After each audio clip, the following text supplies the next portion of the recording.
오늘은 기쁨으로 사는 제자 두 번째 설교고요.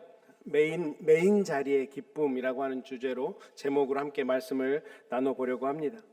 우리가 지난주에 기쁨으로 사는 제자 첫 번째 설교로 복음이 주는 기쁨에 대해서 말씀을 나눴습니다. 제가 아주 간략하게만 다시 한번 말씀드리면 진정한 기쁨이 어디에서 오는가? 그냥 내가 잘 되는 것, 또 그냥 우리 가족이 잘 되는 것, 이런 것들로 당연히 기쁨이 올 수 있지만 그거는 누구나 믿지 않는 사람들도 받을 수 있는 기쁨이라고 말씀드렸죠. 우리 믿는 사람들에게 상황과 상관없이 진정한 기쁨을 얻기 위해서 복음 안에서 우리가 함께 부름받았다라고 하는 그 정체성, 내가 하나님의 은혜로 그렇게 부름받았고 공동체가 되었다라고 하는 그 정체성이 있을 때 기쁨을 얻을 수 있다라고 말씀을 드렸고요.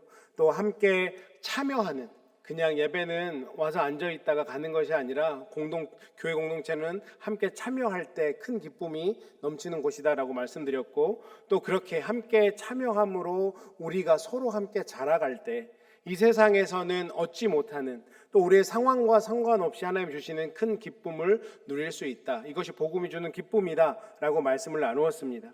그런데 오늘 말씀은 그것보다 조금 더 깊은 수준의 기쁨에 대해서 함께 말씀을 나눠보려고 합니다. 지난주에도 말씀드렸는데요, 사도 바울이 지금 이 빌립보서를 썼을 때 어디 있다 그랬죠? 감옥에 있었습니다. 그렇죠? 감옥에 있다라고 하는 것은 무엇을 얘기합니까? 지금 사도 바울은 자유롭지도 못하고 앞날의 불확실함을 가지고 살아갑니다. 재판이 어떤 결과가 나올지, 본인이 언제 감옥에서 나갈 수는 있을지, 혹시 여기서는 죽게 될지 않을지, 여러 가지 불안한 감정들이 사도 바울이 있는 상태가 바로 감옥에 있는 상태인데, 사도 바울은 그렇게 감옥에 있는 상황 속에서도 빌립보 교인들에게 놀라운 고백을 하고 있습니다. 오늘 12절 말씀을 다시 한번 보시면, 형제들아, 내가 당한 일이 도리어 복음 전파의 진전이 된 줄을 너희가 알기를 원하노라. 어떤 뜻입니까? 여러분, 제가 감옥에 갇힌 일이 복음을 전하는 일을 막은 것이 아니라 오히려 복음이 더 진전되고 있습니다. 더 확장되고 전파되고 있습니다. 라는 놀라운 고백을 사도 바울이 하고 있다는 거죠.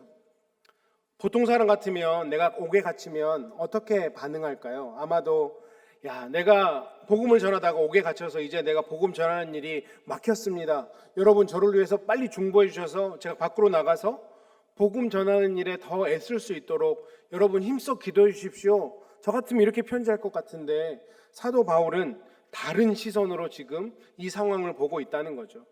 나는 비록 감옥에 매여 있지만 복음은 매이지 않았습니다. 나는 갇혀 있지만 하나님의 말씀은 갇혀 있지 않습니다. 라고 빌립보 교인들에게 선언하고 있는 겁니다. 이것이 바로 복음 안에 사는 사람의 시선이라고 할 수 있죠. 우리도 살다 보면 때때로 매여 있는 자리를 경험하게 되는 것 같아요. 감옥은 아니어도 내 마음이 감옥에 매여 있는 것 같은 그런 상황을 때때로 경험하지 않으셨습니까? 때로는 건강에 매이기도 하고요. 때로는 관계에 매이기도 합니다. 때로는 경제적인 문제에 매이기도 하고 자녀의 문제에 매이기도 합니다. 또 노후가 나를 매이게 하기도 하죠. 이민 생활은 어떻습니까? 우리를 참 많이 더더욱 매여 놓게 하는 것 같습니다. 언어에 매이고 문화에 매이고 신분에 매이고 직장과 생계에 매여서 너무 힘든 삶을 우리가 살아가고 있지 않습니까? 또 나이가 들면 들수록 또 건강 때문에 예전 같지 않던 내 건강, 또 몸이 자유롭지 않은 그런 상황에 우리가 매이게 되는 것 같습니다. 그렇게 모든 여건이 우리 주변만 살펴보면 나를 점점 더 매여오는, 매이게 하는 그런 환경에서 살아가고 있는 우리들에게 오늘 본문이 무엇을 묻고 있습니까? 당신도 그 메인 자리에서 복음을 전진하는 그 역할을 감당하고 있느냐? 이것을 오늘 본문이 우리에게 물어보고 있는 것입니다. 제한받는 그 자리에 있어도 그리스도를 드러내는 일에 너의 삶이 사용되어지고 있느냐? 이것을 오늘 우리에게 묻고 있는 겁니다. 그래서 오늘 사도 바울의 고백이 굉장히 우리에게 큰 도전이 된다고 생각합니다. 이 사도 바울의 고백, 중에서 세 가지의 또 우리에게 주는 교훈을 가지고 함께 나누고 또 기도하고 또 이렇게 우리도 한번 살아보기를 주님의 이름으로 축원합니다. 첫 번째, 때로는 이렇게 매임받는 이 삶이 우리에게 기쁨이 될 수 있는 이유는 이렇게 매이는 것이 길이 될 수 있기 때문에 우리는 기뻐할 수 있다라고 하는 것입니다.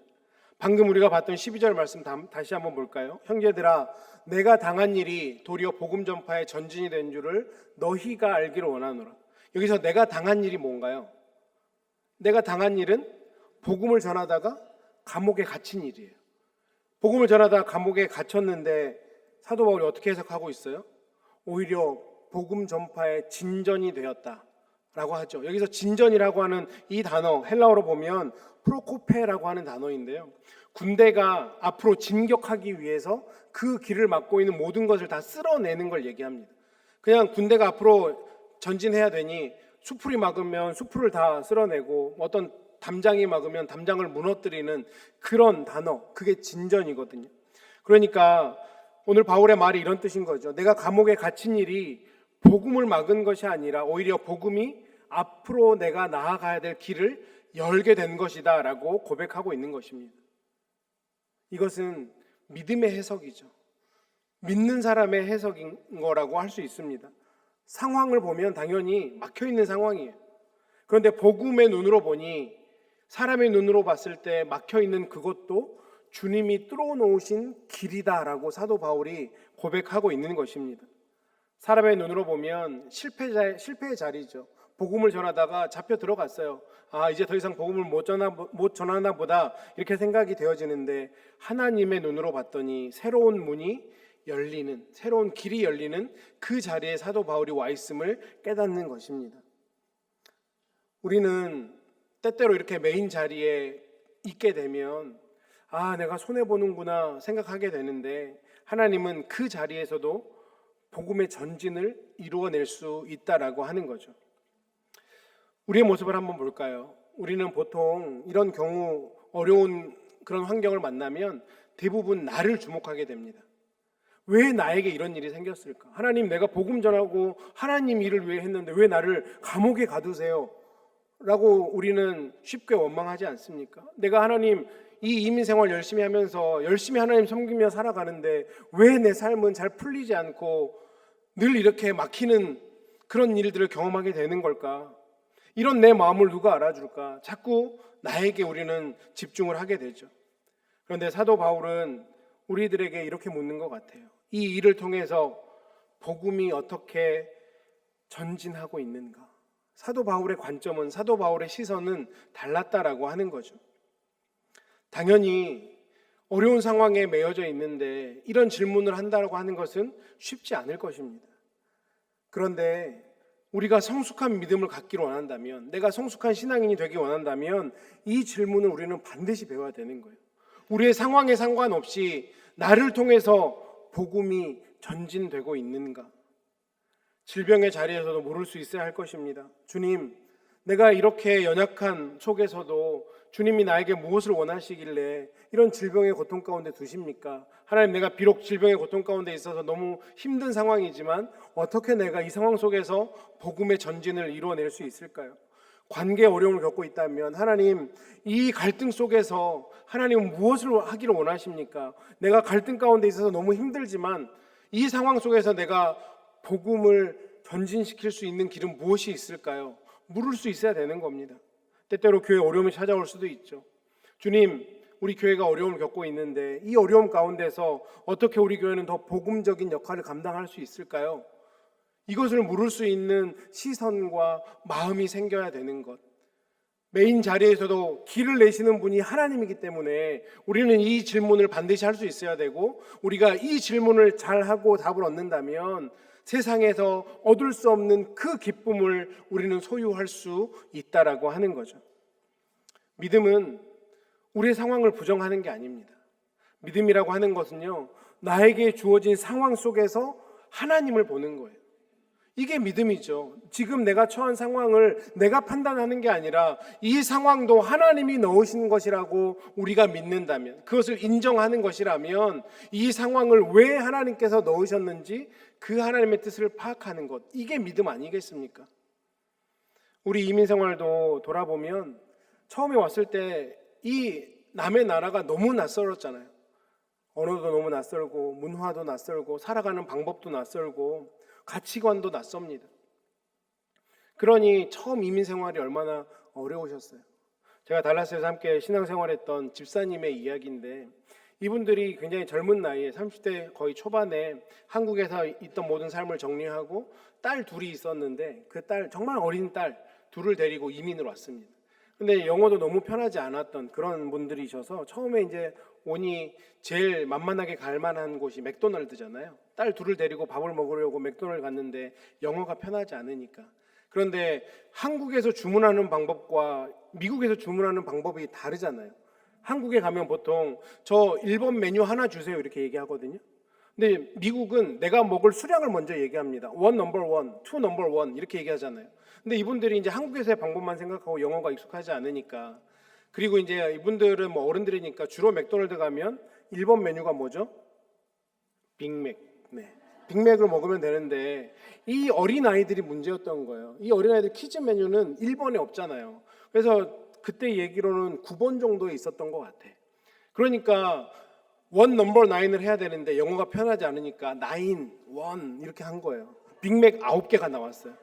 일가족이 4명이고 어린아이들 꼬맹이들 둘이 있는데 그 9개를, 그 상황을 내가 잘못 얘기했다를 할 수 있는 영어도 안 되니 그냥 9개를 다 받고 나와서 그 꼬맹이들 둘과 4명이 앉아서 9개를 먹으면서 내가 다시는 이렇게 하지 말아야겠다라는 걸 경험했다는 얘기를 들은 적이 있거든요.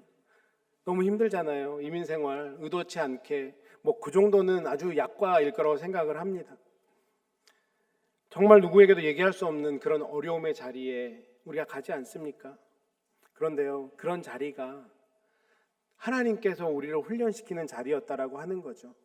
낯선 땅에서 하나님을 더 의지할 수 있도록, 내 힘으로는 다 할 수 없구나라는 것을 배우게 하기 위해서 하나님은 그런 일들을 종종 우리 삶 가운데 나열하신다라고 하는 거죠.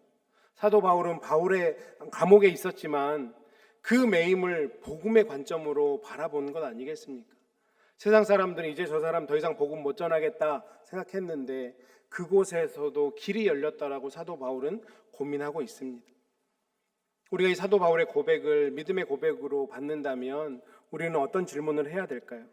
우리도 이 은혜를 구해야 되지 않겠습니까? 하나님, 내 형편만 보지 않게 해주십시오. 내 상황만 보지 않게 해주십시오. 하나님, 때때로 내 삶 가운데 메인 것과 같은 그런 자리에 간다고 할지라도 하나님의 일을 보게 해달라고, 하나님의 계획을 보게 해달라고 우리는 기도할 수 있어야 할 것입니다. 그리고 무엇보다도 하나님, 저도 부족하지만 그렇게 사도 바울처럼 메인 자리에서도 복음을 전하는, 복음을 진전시킬 수 있는 주의 백성으로 살아가게 해달라고 기도하시고 바라면 하나님께서 그렇게 사용하실 때 우리를 통해서 놀랍도록 역사하시는 하나님이 경험되어지면 우리 삶 가운데 세상이 가질 수 없는 기쁨을 경험할 수 있다라고 하는 거죠. 복음의 기쁨은 바로 이 지점에서 시작되는 겁니다. 내 시선이 바뀔 때, 내 생각이 바뀔 때, 세상 사람들의 가치관이 아니라 하나님 나라의 가치관으로 내 삶을 바라볼 때 메인 그것도 길이 될 수 있기에 우리는 기쁨으로 살 수 있는 겁니다. 두 번째로, 왜 우리가 메인 것과 같은 이런 어려운 상황도 우리의 기쁨이 될 수 있느냐?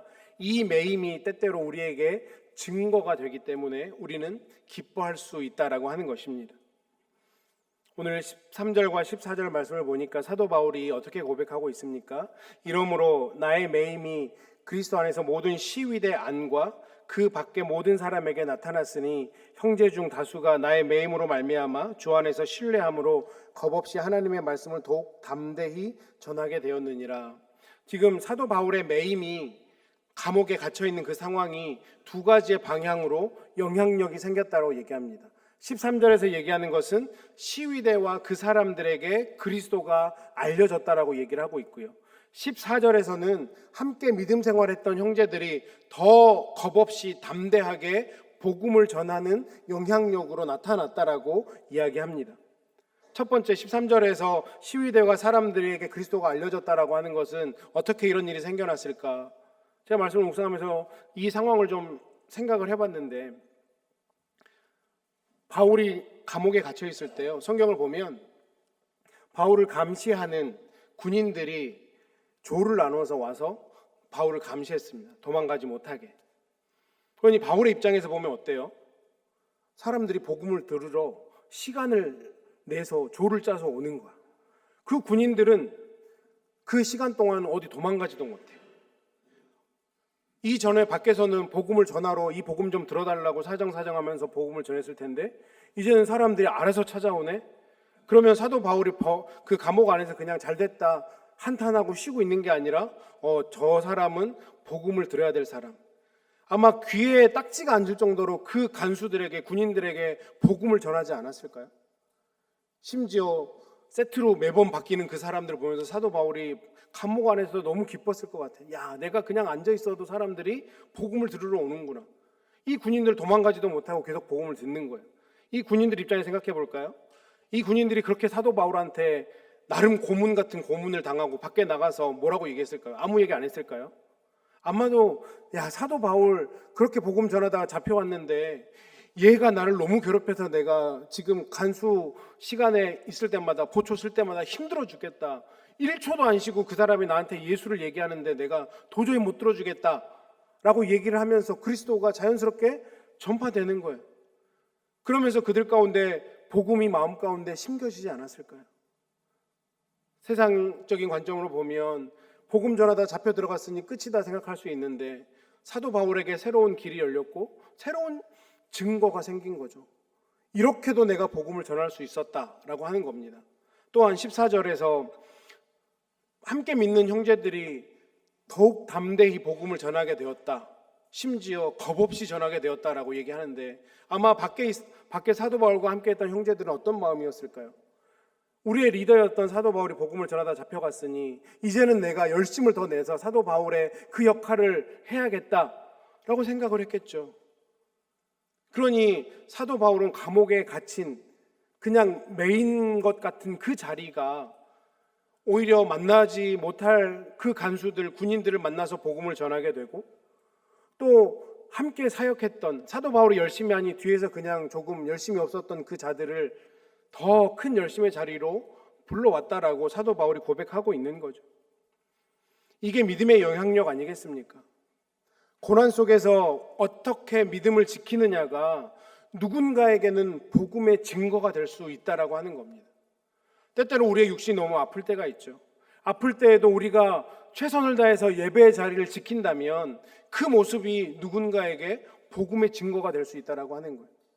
어려운 형편인데 도저히 저 사람은 감사라고는 나올 수 없을 것 같은 형편인데 저렇게 어려운데 하나님 앞에서 예배하고 감사를 하네. 누군가에게는 그게 또 복음의 증거가 되는 거죠. 아, 저 사람 뭔가 있나 보다. 나 같으면 저렇게 교회 더 이상 안 다닐 것 같은데 더 뜨겁게 예배하고 더 감사하는 게 믿는 사람뿐만 아니라 믿지 않는 사람들에게도 복음의 증거가 되는 겁니다. 자녀에 대한 걱정이 많아도 끝까지 하나님 앞에 나아가서 부모님들이 기도하면 그것이 자녀들에게 복음의 증거가 되는 거죠. 어느 순간에 내 자녀들이 내 엄마가, 내 아빠가 나를 위해서 그렇게 기도하더니 이 기도가 이때를 위함이었나 보다. 나도 이제 기도해야겠다. 그렇게 증거가 되는 것 아니겠습니까? 당연히 우리에게 찾아오는 고난 자체가 간증은 아니죠. 그런데요, 그 고난 속에서 주님을 붙드는 것은 아주 귀한 간증입니다. 우리의 매여있는 그 상황 자체가 능력은 아닌데 매여있는 그 상황 속에서도 우리가 복음을 붙잡고 있으면 그것은 능력이 된다라고 하는 것입니다. 오늘 우리가 성찬식을 함께 나누게 될 텐데 저는 성찬식도 당연히 아주 좋은 예라고 생각을 합니다. 주님께서 십자가에 못 박히셨어요. 세상 사람들이 볼 때 저 청년이 세상을 바꿀 것처럼 하더니 결국에는 저 십자가에 저렇게 비참하게 못 박혔네, 십자가에 매였네 라고 생각을 할 텐데 그래서 사람들의 눈에는 그 자리가 무기력의 자리고 실패의 자리인데 그 메인 자리에서 온 세상을 향한 구원이 흘러나오지 않았습니까? 주님의 찢기신 몸을 통해서 우리가 나음을 입었고 주님이 흘리신 그 피를 통해서 우리가 죄사함을 받았습니다. 이게 하나님의 방법이라고 하는 거죠. 사람들은 예수님을 묶었다라고 생각했는데 하나님은 그 묶임받은 그 자리에서 구원의 길로 사용하셨다라고 하는 것입니다. 그러므로 사랑하는 성도님 여러분, 오늘 우리가 스스로에게 이렇게 질문했으면 좋겠습니다. 주님, 혹시 내가 매여 있다고 느끼는 자리가 어디입니까? 하나님, 내가 매여 있다고 생각하는 그 자리가 이제 더 이상 매임의 자리가 아니라 하나님의 복음을 위해 새롭게 쓰임받는 자리가 되게 하시고 복음의 증거가 되게 하셔서 내 삶을 통해서 하나님의 나라가 놀랍도록 확장되는 그것들을 경험하게 하시고 세상에서 맛볼 수 없는 그 기쁨을 매일매일 내가 누리며 살아가게 해달라고, 그렇게 우리가 주님 앞에 기도하고 또 그렇게 살아가야 되지 않겠습니까? 우리의 매인 것 같은 그런 자리가 하나님께서 내시는 새로운 길이 되고 복음의 증거가 되기에 우리는 기뻐할 수 있는 거죠. 기뻐할 수밖에 없는 삶을 살아가게 될 것입니다. 마지막으로 이 매인 것 같은 이런 삶이 왜 우리의 기쁨이 되느냐, 이 매임도 고백이 되기 때문에, 앞에서 했던 얘기와 비슷한 얘기일 수 있는데요, 그렇기 때문에 우리가 매인 자리에서도 기뻐할 수 있다라고 하는 거죠. 15절부터 18절까지의 말씀을 보니까 조금 더 어려운 현실을 얘기합니다. 사도 바울이 감옥에 갇히니까 어떤 일이 일어났냐면, 어떤 사람은 정말 선한 마음에서 사도 바울이 했던 복음 전하는 일에 동참하는 사람이 있는가 반면에, 또 16절 17절에 봤더니 어떤 사람은 투기와 분쟁으로 순수하지 못한 동기로 바울을 괴롭게 하려고 복음을 전하는 사람이 있었대요.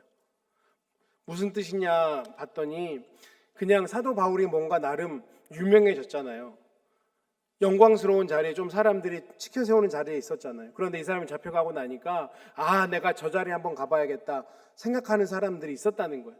사도 바울을 어렵게 하고 투기와 분쟁으로 그 자리를 탐내는 사람이 있었다는 거예요. 그런데 사도 바울이 18절에서 어떤 주옥과 같은 고백을 합니까? 18절에 보니까 그러면 무엇이냐, 거칠애로 하나 참으로 하나 무슨 방도로 하든지 전파되는 것은 그리스도니 이로써 나는 기뻐하고 또한 기뻐하리라. 이 사람들이 이단이 아니었거든요. 같이 믿는 사람들이었어요. 비록 동기는 잘못됐죠. 어떤 사람들은 순수한 동기였지만 어떤 사람들은 잘못된 동기였다고 사도 바울이 이야기를 합니다. 그래놓고 18절에서 뭘 얘기해요? 잘못된 동기라고 할지라도 결국 내가 기뻐할 수 있는 이유는 그리스도가 전파되니, 어찌됐건 그리스도가 전파되니 나는 충분히 기쁘다, 나는 괜찮다 라고 고백하고 있는 거거든요. 사도 바울의 가장 큰 관심이 뭡니까? 그리스도가 전파되고 있는가, 복음이 전파되고 있는가. 이 사람의 관심은 이거밖에 없는 거예요. 그러니 복음이 전파가 되고 있으니 이제는 내가 좀 낮아져도, 내가 사람들이 나를 알아주지 않아도 나는 충분히 기쁘고 또 기쁘다라고 고백하고 있는 거예요. 우리에게 기쁨이 없는 이유가 무엇입니까? 나를 기쁘게 하는 원인이 다르기 때문이죠. 내가 더 잘 돼야 되고, 내가 더 많은 잔고가 있어야 되고, 복음이 전해지는 게 관심이 있는 게 아니라 그냥 내 삶에 관심이 있다 보니 내가 잘 안 되면 기쁨이 없어지는 거고, 내가 교회도 다니는데 내 삶이 어려우면 원망과 불평이 나오는 건데, 우리가 이렇게 함께 모여서 예배할 수 있고 많은 숫자가 아니지만 그래도 마음을 같이 하고 진짜 믿음을 우리가 한번 믿음으로 살아봅시다라고 함께 할 수 있는 믿음의 동역자들이 있는 것이 우리 가운데 얼마나 큰 기쁨입니까? 그러면 우리 삶 가운데 이 함께하는 동역자들로 인해 날마다 기뻐하고 감사할 수밖에 없는 거죠. 그런데 우리가 신앙생활을 하면서도 우리의 마음이 묶이는 이유는 내가 이렇게 열심히 교회를 섬기는데 누군가 나를 알아주지 못해서, 왜 나만 수고하지? 그런 마음들 때문에 우리가 종종 어려움을 겪지 않습니까? 그런데 복음이 우리를 날마다 성숙하게 하면 이 질문이 바뀌는 거예요. 내가 드러나는가 보다 그리스도가 드러나는가, 여기 우리 시선이 가는 거죠. 내가 인정받는가 보다 복음이 전해지고 있는가, 여기에 시선이 가는 것입니다. 그러기에 우리의 삶은 기쁨이 넘칠 수밖에 없죠. 바울이 20절과 21절에서 자신의 삶의 목적을 어떻게 얘기합니까? 나의 간절한 기대와 소망을 따라 아무 일에든지 부끄러워하지 아니하고 지금도 전과 같이 온전히 담대하여 살든지 죽든지 내 몸에서 그리스도가 존귀하게 되려 하나니. 사도 바울의 목적이에요. 내가 살아도 죽어도 나를 통해서 그리스도가 존귀하게 되면 나는 충분하다라고 고백하는 거죠. 그래서 21절에 어떻게 얘기합니까? 이는 내게 사는 것이 그리스도니 죽는 것도 유익함이라. 내 안에 사는 이 예수 그리스도이기 때문에 죽어도 저는 괜찮습니다 라는 놀라운 삶의 고백을 하고 있지 않습니까? 저는 이것이 바울의 인생 고백이라고 생각합니다. 삶의 중심은 자기 성공, 자기 안전이 아니었어요. 사도 바울에게 사는 것은 그리스도밖에 없었습니다. 삶의 이유가 그리스도밖에 없었던 거예요. 오늘 우리가 성찬식 앞에서, 이 성찬 테이블 앞에서 다시 한번 이 질문을 해보았으면 좋겠습니다. 나의 삶의 이유가 정말 그리스도인가? 주님은 나를 살리려고 십자가에 달려서 몸도 찢기시고 피도 흘리셨는데, 그렇게 그 은혜로 구원받은 내가 정말 그리스도를 위해 살고 있는가? 그리스도가 전파되는 그 일이면 나는 만족합니다 라고 고백할 수 있는가? 우리도 내가 사는 것이 그리스도입니다 라는 고백을 하며 살아가야 되지 않을까요? 사랑하는 성도님 여러분, 오늘 말씀의 핵심은 너무 분명합니다. 바울은 매였어요. 감옥에 매였습니다. 그런데요, 복음은 매이지 않았습니다. 바울은 갇혔는데 그리스도는 계속 전파되고 있었어요. 그것은 무엇을 의미합니까? 하나님이 우리를 통해서 하신다라고 하는 거죠. 우리의 시선이 달라야 된다라고 하는 겁니다. 우리에게도 메인 자리가 있죠. 앞에서 말씀드렸던 것처럼 때로는 건강의 문제로 매이기도 하고요. 때로는 내 마음의 염려 때문에 매이기도 하고, 관계 때문에, 형편 때문에 매이기도 합니다. 그런데 복음은 매이는 법이 없어요. 내가 정말 그 어떤 상황에도 빼앗기지 않는 기쁨을 갖고 살아가고 싶다 하시면 복음 중심으로 사시면 됩니다. 이 복음이 전파되고 있는가? 그 복음이 전파되는 일에 내가 쓰임받고 있는가? 이것만 보시면 비록 내 상황이 매인 것처럼 보인다고 할지라도 우리는 복음 때문에 날마다 기쁨으로 살 수 있다라고 하는 거죠. 오늘 사도 바울의 고백이 우리의 고백이 되었으면 좋겠습니다. 살든지 죽든지 그리스도가 존귀하게 되면 된다. 오늘 이 고백으로 메인 자리에서도 복음의 전진을 보고 기뻐하는 저와 여러분이 되셨으면 좋겠습니다. 나의 매임이 때로 복음의 길이 되고 증거가 되고 고백이 되니 우리는 기뻐할 수 있는 거예요. 우리 마음 가운데 기쁨이 없다면 이것만 점검해 보시면 됩니다. 나는 지금 복음 중심이 아닌가? 다시 또 내가 중심인가? 복음 중심이면요, 빼앗기지 않는 기쁨 있을 수밖에 없습니다. 오늘 우리가 성찬 예식을 하면서 이제 또 다시 한번 그리스도의 살과 피를 기념하게 될 텐데, 그리스도와 연합함으로 이번 한 주간 살아가셨으면 좋겠습니다. 그리스도와 연합함으로 복음 중심으로 살아가서 그 복음 중심이 주는 기쁨을 마음껏 맛보시고 다음 주에 이곳에 와서 더 뜨겁게, 더 감사함으로 하나님을 예배하는 저와 여러분 되시기를 주님의 이름으로 축원합니다.